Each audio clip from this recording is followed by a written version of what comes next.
भारतवर्ष के उस प्रधानमंत्री को साधुवाद देते हुए 370 धारा हटने की बधाई भी आप सभी को, क्योंकि भारत का इतना बड़ा कार्य शायद ही कोई कर सकता था, उस क्रांतिकारी वीर ने किया है। और मैं तो समझता हूं भारत का सबसे क्रांतिकारी कोई साधु है तो हमारी दृष्टि में वो व्यक्ति है। हम लोग कई बार लोग कहते हैं, हालांकि राजनीति का मेरा तो दूर दूर तक कोई लेना देना नहीं है, फिर भी लोग कहते हैं कि महाराज जी आप किसको पसंद करते हैं, तो मैं कहता हूं अध्यात्म जगत में स्वामी राम सुखदास जी महाराज और राजनीतिक क्षेत्र में नरेंद्र मोदी।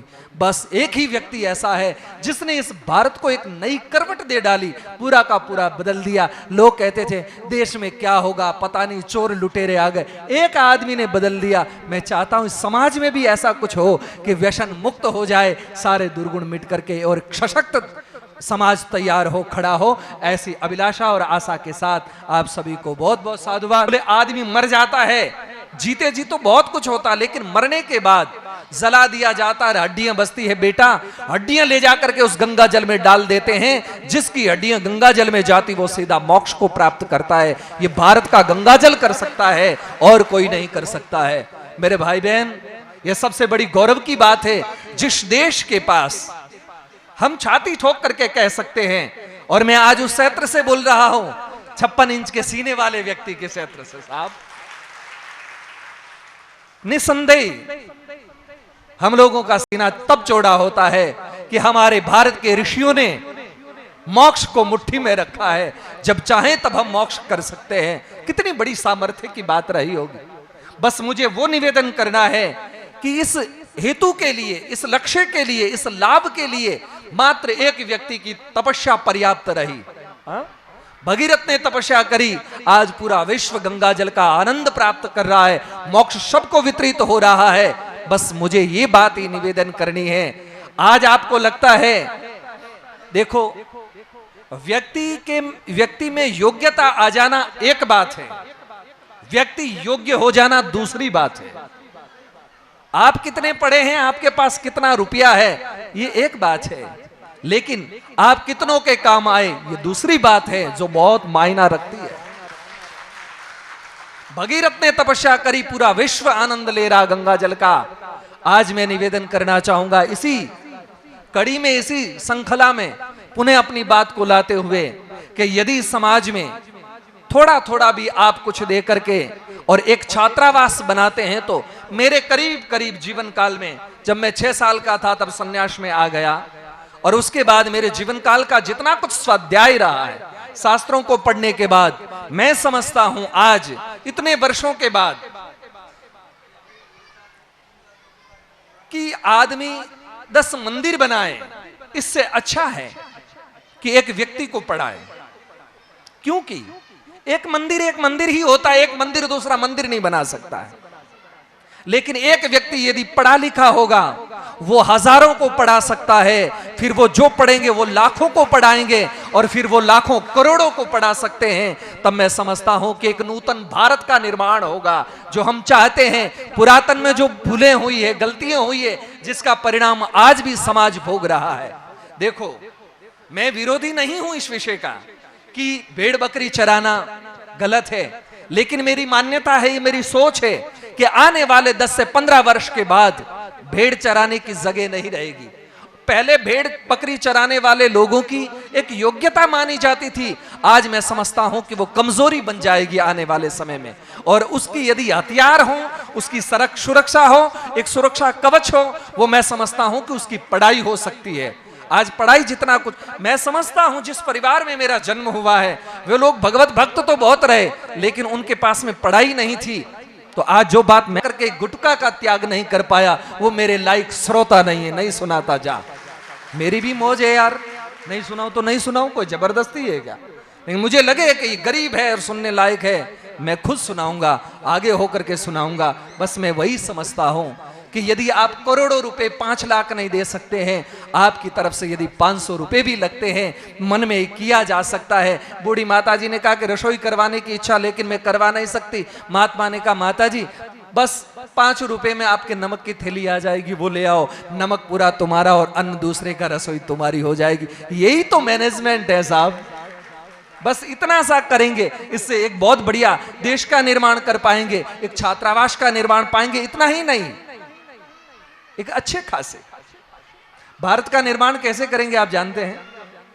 एक बार एक विद्यालय में गुरुजी बच्चों को जब पढ़ा रहे थे तो एक भारत का नक्शा था उनके पास, उन्होंने फाड़ा और बच्चों के सामने रख दिया।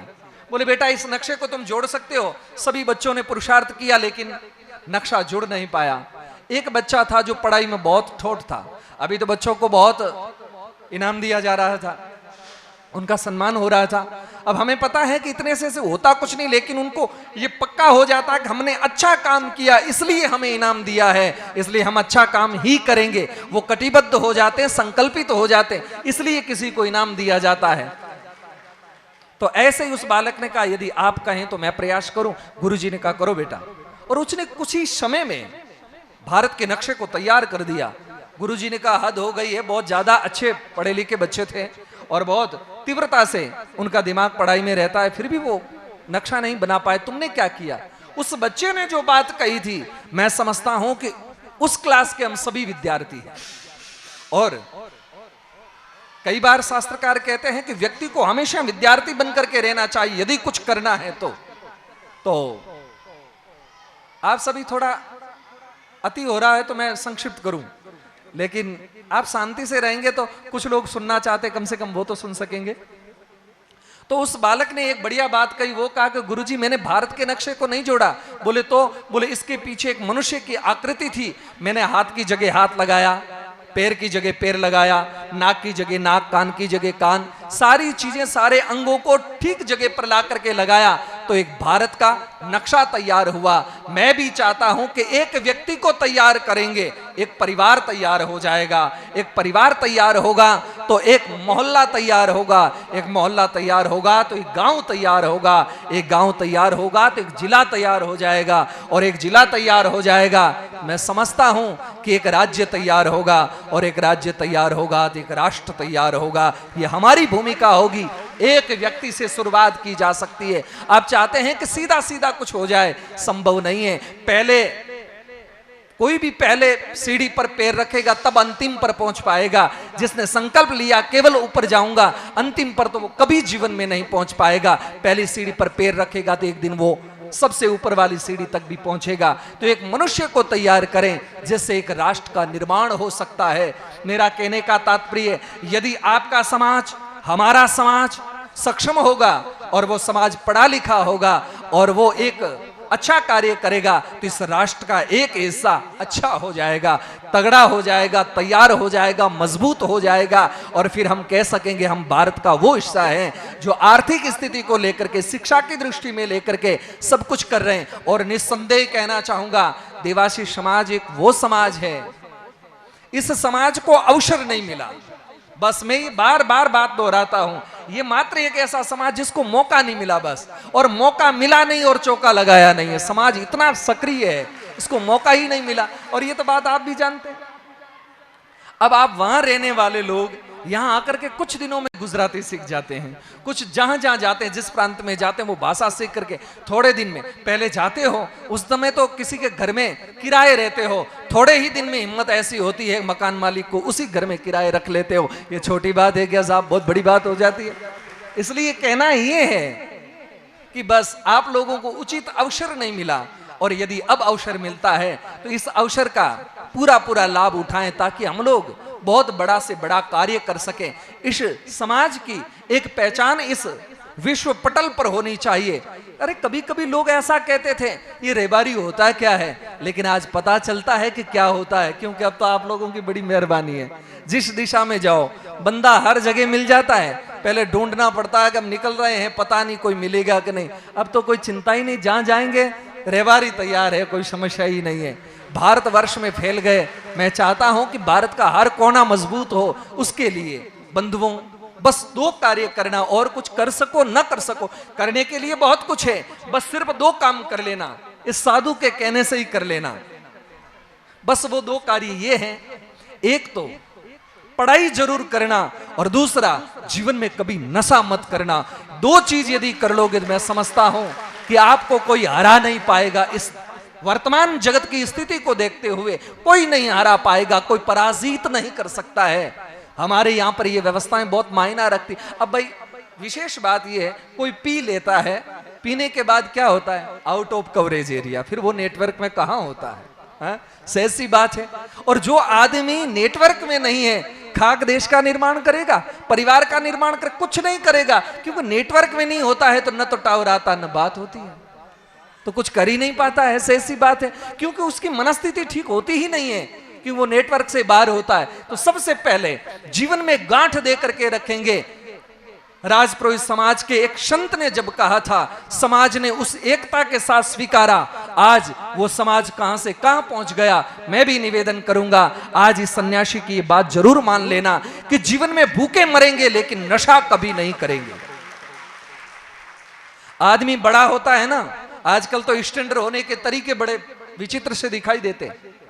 गुटखा खाना, बियर पीना, सिगरेट हाथ लेकर के चलना, हाथ में वो ढीला ढीला ब्रासलेट पहन करके और एक चश्मा डाल करके, वो भी यहां पहन करके, आंख पर नहीं, यहां पहन करके, फिर सिगरेट फूंकते फूंकते, जींस विंस पहन करके, फिर अपने आप को स्टैंडर्ड घोषित करते, वो भी इंग्लिश में बोलते हुए। तब मुझे लगता है ये स्थिति ठीक वैसी है, एक कुत्ता झूठी पत्तल खा करके पूंछ उठा करके चलता है, इसमें और उस व्यक्ति में कोई अंतर नहीं हो सकता। यदि हम लोग इन चीजों का, क्यों शास्त्र कहता, क्यों बार बार सन्यासी कहते हैं कि जाम पर जाम पीने से क्या फायदा, शाम को पियो सुबह उतर जाए, पी ले तो हरिनाम की प्याली की सारी जिंदगी सवर जाए, पूरा जीवन सुधरे, ऐसा कार्य करें। हर आदमी चाहता है कि वैलिडिटी थोड़ी ढंकी हो। आजकल जियो 399 में 3 महीने दे रहा, फिर भी लोग रो रहे हैं। क्या करोगे?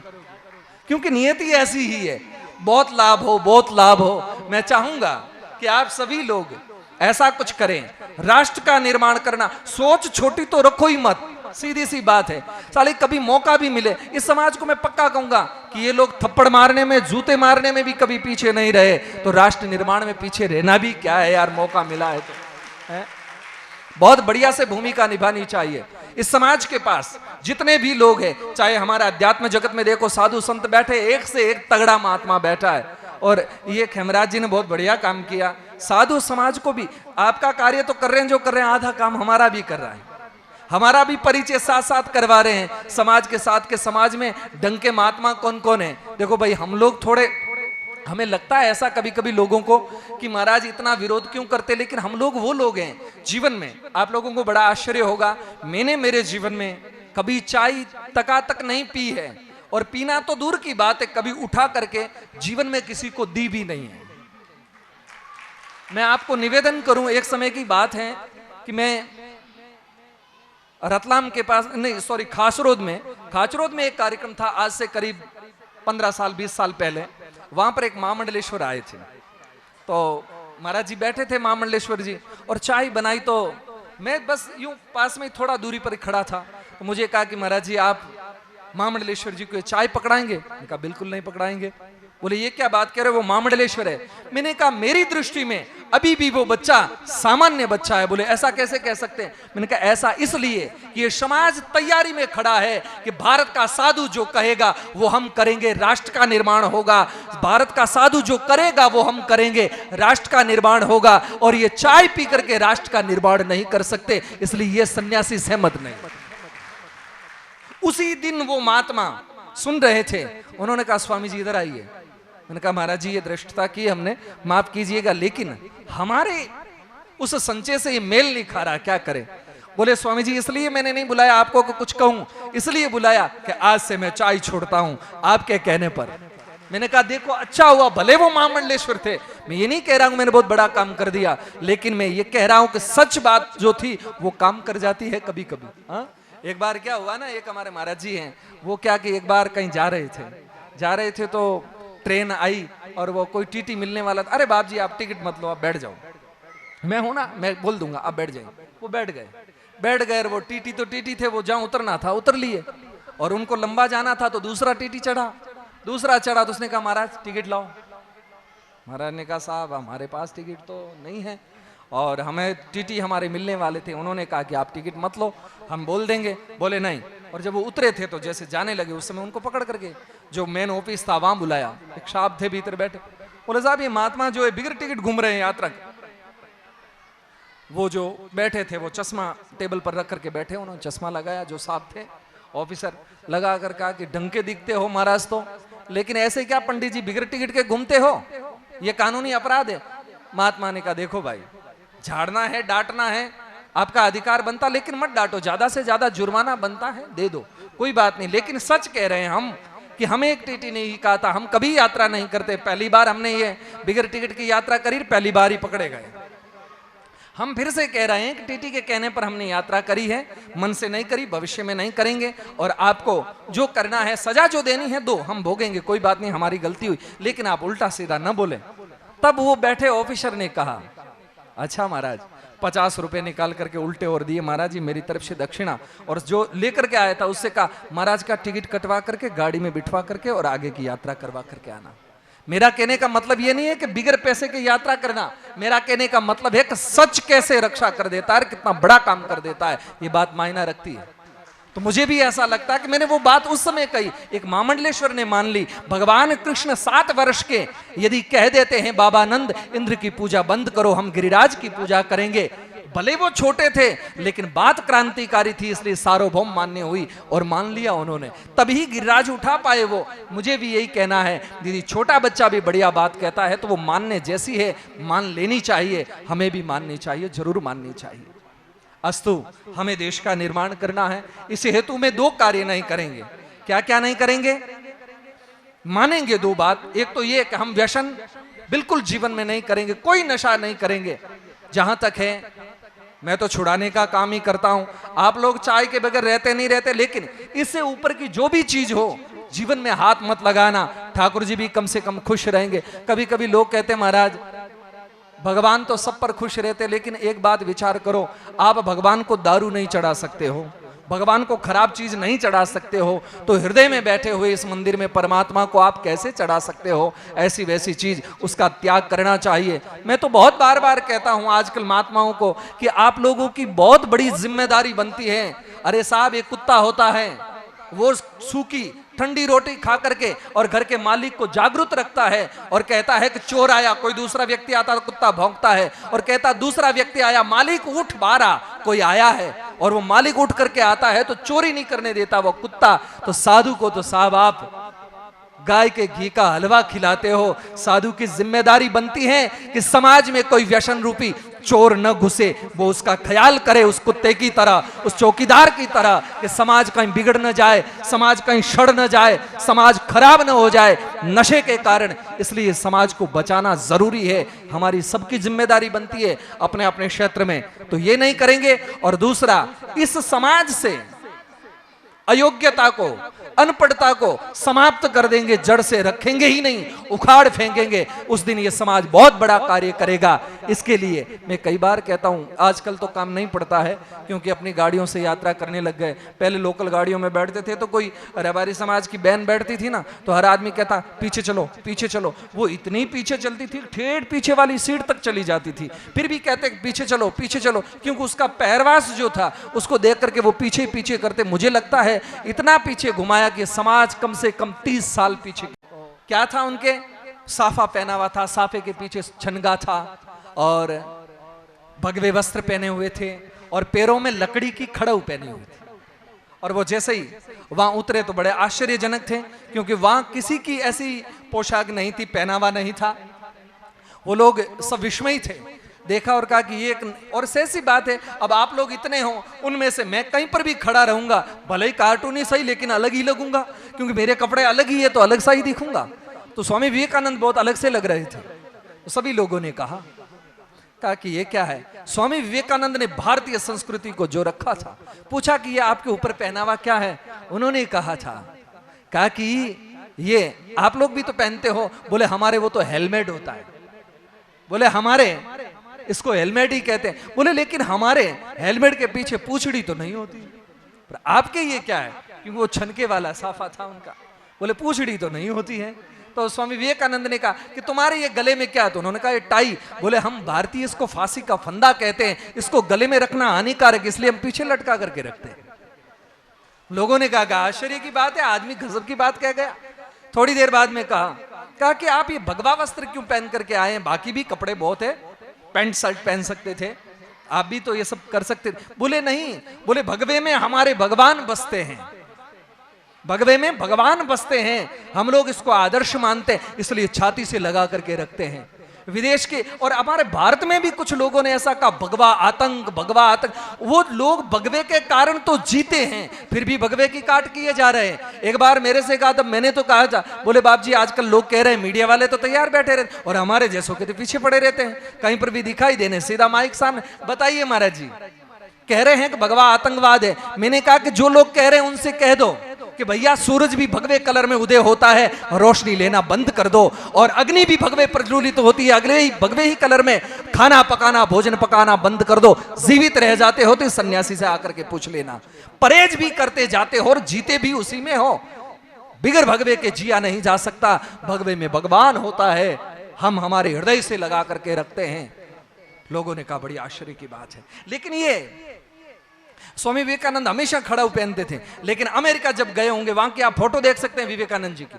भारत की जितनी भी विवेकानंद जी की फोटोएं हैं उन सब में खड़ाऊ मिलेगी। और अमेरिका जब गए थे उस समय बूट पहन करके गए थे, जूते पहने हुए थे। तो उन्होंने कहा कि साफा आपके वहां का, ये वक्षस्थल पर जो आपके भगवा वस्त्र पहना, लेकिन जूते हमारे यहाँ के आपने क्यों पहने? तो विवेकानंद ने कहा भैया माफ करना, लेकिन हम कहना चाहेंगे विदेशी संस्कृति माथे पर बिठाने जैसी नहीं है, पैरों के नीचे रखने जैसी ही है। आज भी समझ लेना चाहिए, भारतीय संस्कृति से विशाल कोई संस्कृति नहीं हो सकती है, वो माथे पर बिठाने के लायक नहीं। भारतीय संस्कृति है जो हृदय से और सर से लगा करके रखा जा सकता है। विवेकानंद जी से कहा, हमने सुना है स्वामी जी कि आपके वहां पर एक ग्वाला मुरली बजाता था और वहां गोप और गोपियां दौड़ करके आ जाते थे, क्या बात सत्य है? बोले सत्य तो है लेकिन अर्ध सत्य है, पूरा सत्य नहीं। बोले पूरा क्या है? बोले पूरा सत्य तो ये है, कृष्ण मुरली बजाते थे, गोप गोपी नहीं पशु पक्षी भी दौड़ करके आ जाते थे, ये पूर्ण सत्य है। लोगों ने कहा, अमेरिका वालों ने, हम क्यों मान लें कि ये बात सच है? बोले हम इंटरव्यू दे दें, प्रत्यक्ष को प्रमाण की आवश्यकता नहीं। बोले हाँ बताइए। कहा चलो हमारे साथ। ले गए, बहुत बड़ा समुद्र था। कहा सामने क्या? बोले समुद्र। बोले तो ऐसा करते हैं, विवेकानंद जी ने समुद्र की तरफ मुंह रखा, उन लोगों को कहा कि आप समुद्र की तरफ पीठ करते हुए मुंह मेरी तरफ करो, और फिर मैं जो बात कहूं ध्यान से सुनना हो। उन लोगों ने कहा जरूर सुनेंगे। विवेकानंद जी ने अपना उद्बोधन शुरू किया, प्रवचन शुरू किया, और चलते रहे, बोलते रहे और पीछे खिसकते रहे। और कुछ समय के बाद जब प्रवचन बंद किया, उन लोगों ने कहा, जब बंद किया तो ऐसा लगा जैसे कोई लाइट चली गई हो। बोले स्वामी जी बोलिए ना, आप जब बोल रहे थे तो हम लोग सभी बिल्कुल आपसे जुड़े हुए थे, अब तो एकदम तार टूटने लगा, आप बोलते रहिए। तब विवेकानंद जी ने कहा कि एक बार पीछे मुड़ करके देखिए, कहां हो? सबने कहा हमें पता नहीं चला कि हम 3 किलोमीटर आ गए आपकी बात सुनते सुनते। बोले वही तो कह रहा हूं कि उस परमात्मा का बनाया हुआ चमड़े का एक पुतला बोलता है, 3 किलोमीटर ले जाता है। साक्षात वो कृष्ण जब मुरली बजाता है तो पशु पक्षी आ जाए तो कौन बड़ी बात है साहब। लोगों ने कहा बात मानता हूं, और सेठ सी बात है, ये वो संस्कृति है जिसमें हम जी रहे हैं। मैं मेरी बात पूरी करते हुए कहूंगा, कहा कि छठी चीज क्या है जो भारत से लेकर के आए। तब कहा था कि भारत जा रहे हो तो एक कमल का पुष्प ले आना। बोले उसमें क्या है? बोले उसमें विशेष बातें हैं 2-3। देखो पुष्प में 3 प्रकार की चीज होती है, एक तो रंग होता है, रूप होता है, रंग होता है और सुगंध होती है। 3 चीज होती है। और आप लोगों ने सुना होगा फूलों में भी, पुष्पों में भी एक पुष्प होता है जिसका नाम होता है चंपे का फूल। सुना है कभी? उसकी एक विशेषता होती है, वो क्या होती है? भ्रमर जो होता है ना, भंवरा, वो सभी पुष्पों पर जाकर के बैठता, लेकिन चंपे के फूल पर कभी नहीं बैठता जीवन में। तो एक बार पूछा भंवरे से, चंपे से जाकर कहा कि चंपा, बोले हाँ चंपा तुझ में 3 गुण, रूप रंग और उबास, लेकिन एक अवगुण ऐसो भरियो जो भंवरे न आवे चंपा पास। बोले तुम्हारे पास वो भरा नहीं आता है, तो ऐसी आप में क्या कमी है? तब चंपे ने कहा कमी नहीं बेटा, विशेषता है। बोले क्या विशेषता है? बोले चंपो वर्णी राधिका। आज थोड़ा कृष्ण को भी याद करते चले, चंपो वर्णी राधिका। बोले चंपे मैं जो हूं वो राधा जी का स्वरूप हूं। चंपो वर्णी राधिका भवर हरि का दास, यही कारण आवे नहीं भवर चंपा पास। बोले मैं उसकी मां लगता हूं। चंपे ने कहा मैं मां लगता हूं, मां पर आकर के कैसे बैठेगा? वो भले ही सामान्य जीव है लेकिन इतनी अदब उसमें भी है। बताइए कितनी बड़ी बात हो जाती है। तो कहा कि पुष्प भी भारत से लेते आना। और अंतिम बात कहकर के अपनी बात पूरी करूंगा कि तुम भारत जा रहे हो सिकंदर, तो भारत से यदि बात आपको अच्छी लगे, मुझे तो लगता है कि भारत पर ही पूरा विश्व टिका है और ये बात अंतिम में पूरी हो जाती है। सिकंदर के गुरु ने कहा था, वो गुरु है फिर भी उसने कहा था सिकंदर भारत जा रहा है तो वहां से एक सदगुरु लेते आना, हमारे पास उसकी भी कमी है, क्योंकि सदगुरु है ही नहीं। जिसके पास सदगुरु है उसके पास भगवान है, उसके पास तीर्थ है, उसके पास भारत देश है, वहां से सदगुरु भी लेते आना। सिकंदर ने कहा कि हद हो जाती। बोले इन सारी 6 चीजों का महत्व ये 7वां सदगुरु समझाएगा, ये भारत से ले आना। सिकंदर गुरु को प्रणाम करते हुए रवाना होता है और भारत में जैसे ही प्रवेश करता है, एंट्री लेता है, पहले ही आक्रमण में सिकंदर धराशायी होता है, पराजित हो जाता है। विश्व कह सकता है जीते सो सिकंदर, लेकिन भारत गौरव लेते हुए कह सकता है कि हारा सो सिकंदर था। यहां जीते सो तो भारत था साहब, यहां पर सिकंदर के घुटने टिक गए थे, हार गया था सिकंदर। और जब मरणासन पर पड़ा था, जितने भी सैनिक मित्र थे सबने आकर कहा कि क्या करें सम्राट, तुम तो धराशायी हो रहे हो। बोले एक बात बताओ, मैं मर रहा हूं तो मुझे कुछ कहना। बोले क्या? मैंने इतनी लूट मार करी, इतना धन इकट्ठा किया, साथ ले जाऊंगा? सबने कहा नहीं ले जा सकते। बोले तो तुम मेरे मित्र हो, अजीज हो, मेरे साथ चलोगे? बोले नहीं, हम शमशान तक चल सकते हैं, इससे ज्यादा हमारी भी यात्रा नहीं है, जाना अकेले ही पड़ेगा। तब सिकंदर ने कहा कि मैंने भारत का थोड़ा अन्न जल लिया है, इसलिए कह दूं कि ये काम करना। बोले क्या? मुझे पता है कि जैसे ही मैं मरूंगा तुम सभी लोग एक कफन डाल दोगे मेरे ऊपर, एक कब्र खोद करके उसमें मुझे दफना दोगे, ये मुझे पता है, लेकिन एक कार्य करना। बोले क्या? कफन के बाहर दोनों मेरे हाथ रखना। बोले उससे क्या हो जाएगा? बोले उससे मैं जाते जाते इस विश्व को पूरे को लूटा फिर भी एक पैगाम देना चाहूंगा। बोले क्या? तब सिकंदर ने कहा था इकट्ठे घर जहां के जर, इकट्ठे घर जहां के जर, सभी मुल्कों के मालिक था। जब सिकंदर गया दुनिया से तो दोनों हाथ खाली थे, दोनों ही हाथ खाली थे। उसने कहा कि मैं पूरे के पूरे विश्व पर विजेता होकर के आज साथ में एक कील भी नहीं ले जा रहा हूं, खाली हाथ जा रहा हूं। ये पैगाम पूरे विश्व भर को मिलना चाहिए। बस हमने भी कितना कमाया कितना गमाया महत्व का नहीं है, लेकिन अच्छी जगह पर लग गया तो याद रह जाएगा। अरे साहब, आदमी ने क्या किया भगवान राम जी के सामने? उस समय वो कहता है, राम जी ने कहा कि जटायु तुम कहो तो अजर अमर कर दूं, तुम्हें सम्राट बना दूं, राजा को रंक बना दूं। उसने कहा कुछ न बनाओ प्रभु, बस जाने दो। बोले क्यों? बोले ये जाने का आनंद है, वो बाहर कहां जाने का आनंद, बस आपकी साक्षी में जाऊं। और वो जब जा रहा था तो जटायु ने कहा था गीद दे तज धरी हरि रूपा। बोले वो गीद था शरीर से, गीद दे तज धरी हरि रूपा, भूषण बहुपट पीत अनूपा। बोले आज मैं 4 हाथ लेकर के और पीतांबर धारण करके भगवान के सामने देखते देखते भगवान के धाम जा रहा हूं, पक्षी हूं फिर भी भगवत धाम प्राप्त हो रहा, क्योंकि मैं भारतीय था। भारतीय होने का ये सबसे बड़ा लाभ है और हमारी गति होगी, मोक्ष होगा, हम सत्कर्म करेंगे। ऐसे भाव के साथ आप सभी को बहुत बहुत साधुवाद व्यक्त करता हूं। मुझे बहुत प्रसन्नता हुई आज जन्माष्टमी के उपलक्ष्य में। क्या ये तिथि है? अष्टमी तिथि, रात की 12 बजे क्या ये रात्रि आई? पूरा भारतवर्ष नहीं साहब, एक ऐसा चंद्र उदय हुआ कि बस पूरा विश्व आज भी प्रकाशित हो रहा है। ये कृष्ण की रात्रि है और सौराष्ट्र और गुजरात तो अधिकारी है साहब इसका।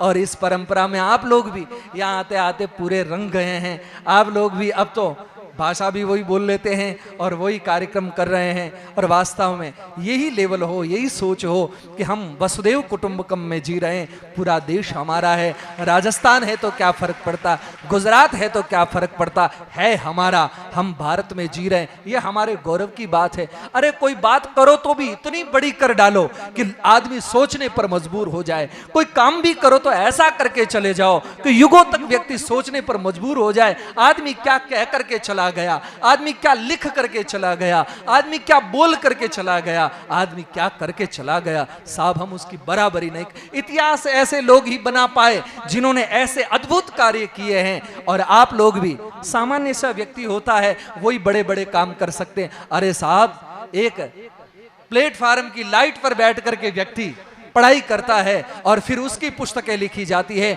बड़े बड़े कॉलेजों में पढ़ाई जाती है। ये इतिहास नहीं है तो क्या है, ये उसकी मेहनत नहीं है तो क्या, यही तो बात होती है। जो कोई नहीं कर सकता वो करके निकल जाए, ये बहुत बड़ी बात होती है। तो आप सभी को बहुत बहुत साधुवाद दूंगा, भाई श्री खेमराज जी और आपकी पूरी टीम, पूरी आपकी संस्था जो ये कार्य कर रहे हैं, सब साथ जुड़ करके। देखो भाई, लकड़ी एक होती है ना, उसे कोई भी तोड़ सकता है, लेकिन लकड़ियों का भारा हो उसे तोड़ना बहुत मुश्किल होता है। अकेला व्यक्ति टूट सकता है, लेकिन ये संगठन बन गया, सब साथ होंगे। माइका लाल किसी की औकात नहीं कि कोई तोड़ पाए।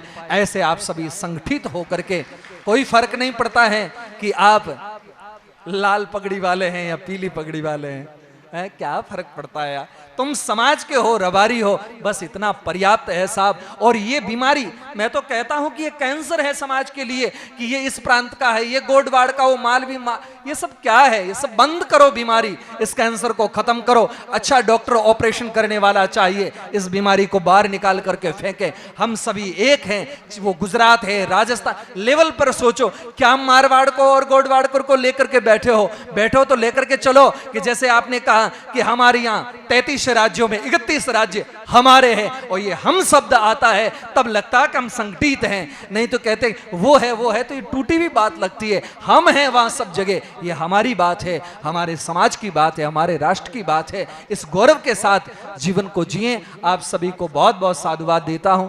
भागते दौड़ते खेमराज जी ने मुझे कहा था कि बाप जी, सबकी इच्छा है हमारे यहाँ सभी महात्मा पधारते हैं, अब की बार आप आए। और उस दिन बड़ी योग की बात थी कि आपने मुझे 23 तारीख बताई और मैंने हाँ कर दिया।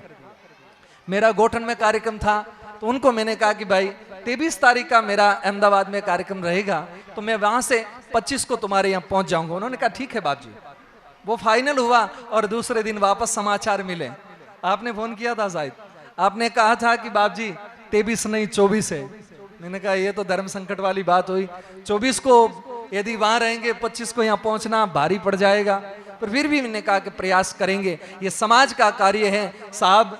ऐसा जीवन में कार्य हुआ। मंदसौर में एक बार कार्यक्रम था जिसमें मेरी धर्म सभा में 1 लाख लोग थे, लेकिन वो सभी लोग दूसरे थे। लेकिन मैंने सोचा कि समाज के लोग हैं, इसलिए इस शरीर की उपस्थिति वहां होनी जरूरी है। दूसरी जगह पहुंच पाऊं न पहुंच पाऊं वो मायना नहीं रखता है, लेकिन समाज के बीच जाकर के जो बात कहूंगा वो महत्व की होगी। तो मैं भी अपने जितना समय संभव हो पाया बीच में आप लोगों के रहा हूं, और मुझे अच्छा लगा। और हम लोगों की तो भाई सहज सी बात, अधिकार तो सभी लोगों का है। मैं तो बहुत बार बार कहता हूं, संत और सड़क ये सार्वजनिक होते हैं, इस पर व्यक्ति विशेष का अधिकार नहीं होता, सबका अधिकार होता है। रोड पर कोई गाड़ी दौड़ा ले और संत को कोई भी बुला ले, लेकिन फिर भी इस समाज का विशेष अधिकार है। दूसरे तो रिक्वेस्ट करे, प्रार्थना करे, महाराज जी आपको आना है और हमारी इच्छा होगी तो जाएंगे, लेकिन आप अधिकार से बुला सकते हैं, क्योंकि यह आपका अधिकार है।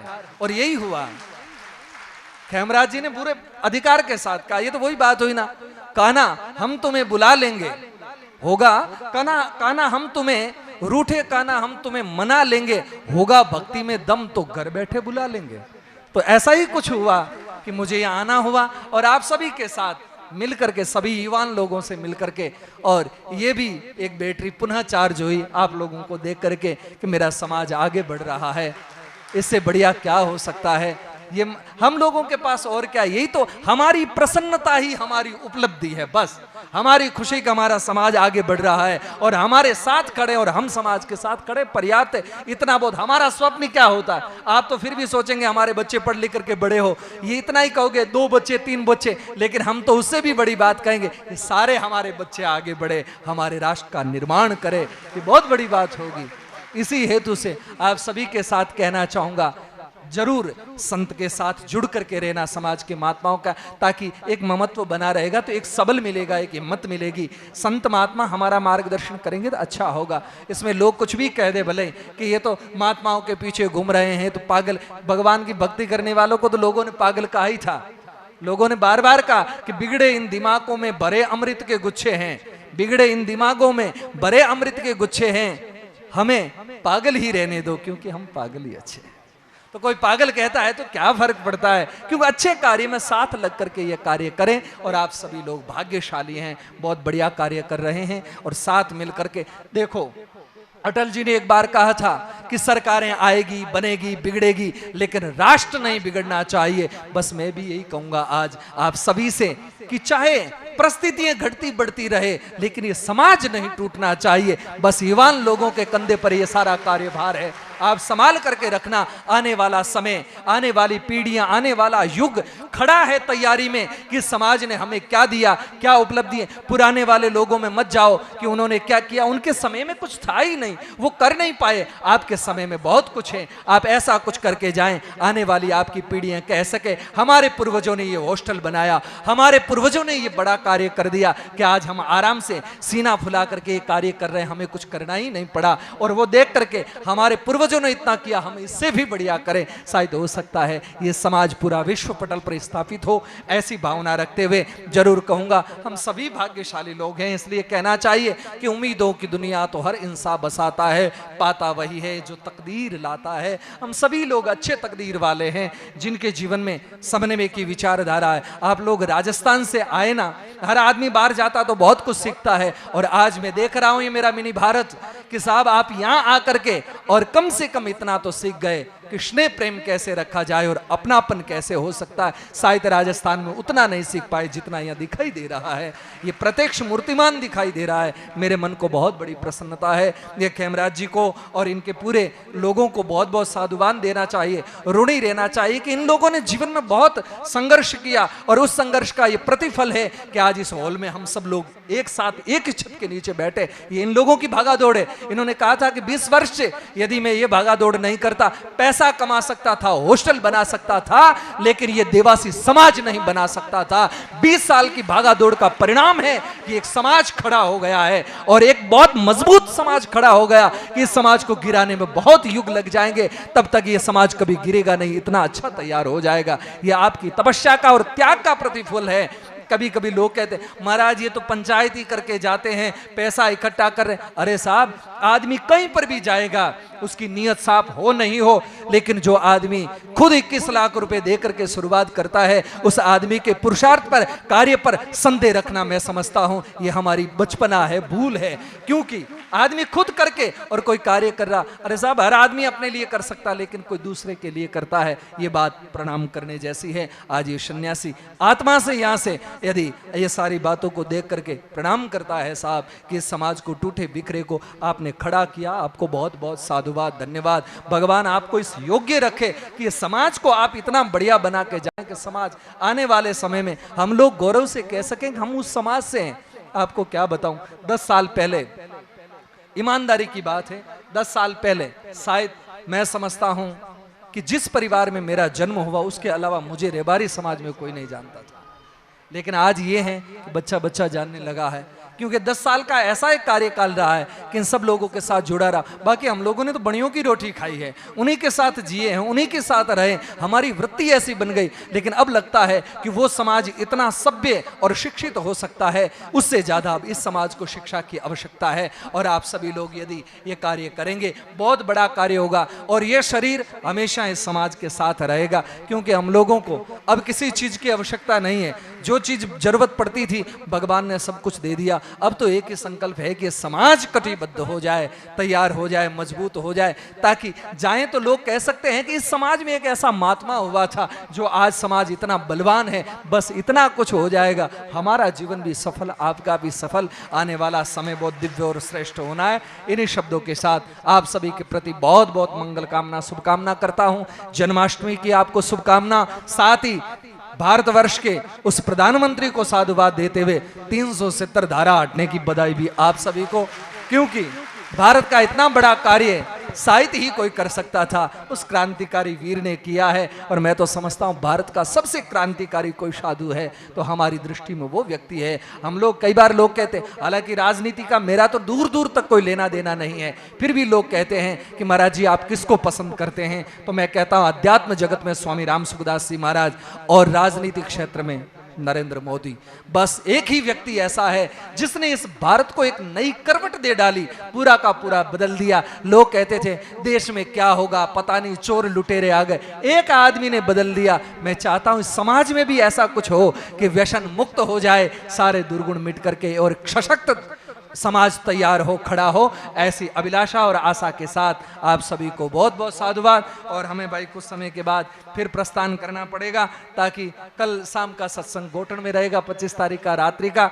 आप सभी के साथ में जितना संवाद हुआ ये आनंददायक रहा, और चिंता की कोई बात नहीं है, क्योंकि ये तो अब मुलाकात हुई है, एक बार हुई है तो बार बार होती रहेगी, और मिलते रहेंगे, फिर कोई न कोई चर्चा करते रहेंगे, कभी समाज की, कभी अध्यात्म की। ये हमारा आपका रिश्ता बना है तो ये बना रहेगा। कभी लोग कहते हैं फिर बाप जी कब मिलेंगे, मैंने कहा कब क्यों, एक बार मिलेंगे, बार बार मिलेंगे, मिलते ही रहेंगे, जिएंगे जब तक मिलते रहेंगे, नहीं रहेंगे उसकी बात के सोचेंगे, लेकिन अभी तो आनंद से जिए जाएंगे। तो आप सभी को बहुत बहुत साधुवाद। एक प्रार्थना अंत में जय के साथ ये निवेदन करेंगे आप सभी लोगों से। एक ये सन्यासी रिक्वेस्ट कर रहा, प्रार्थना कर रहा है, आप सभी लोग समाज में नशा समाप्त कर दें, और उसके लिए ऐसा न करें कि किसी को हानि पहुंचा करके, कोर्ट केस करके नहीं, बस हम प्रयास करेंगे एक एक व्यक्ति को जोड़ते हुए उसकी मानसिकता से उस नशे को बाहर निकालेंगे। दादागिरी से नहीं कि आप कोर्ट केस करके अगले आदमी को तकलीफ पहुंचा करके, नहीं, उसके दिलो दिमाग से उस रोग को हम बाहर निकालेंगे, उसकी मानसिक पूरी स्थिति को बदल करके रखेंगे, तब जाकर के ये समाज अच्छा सशक्त होगा। बोलिए बालकृष्ण भगवान की, दाता श्री गुलाबदास जी महाराज की जय, मस्तनाथ जी महाराज की, जेतराम जी महाराज की, सनातन धर्म की, भारत देश की। बोलो राम।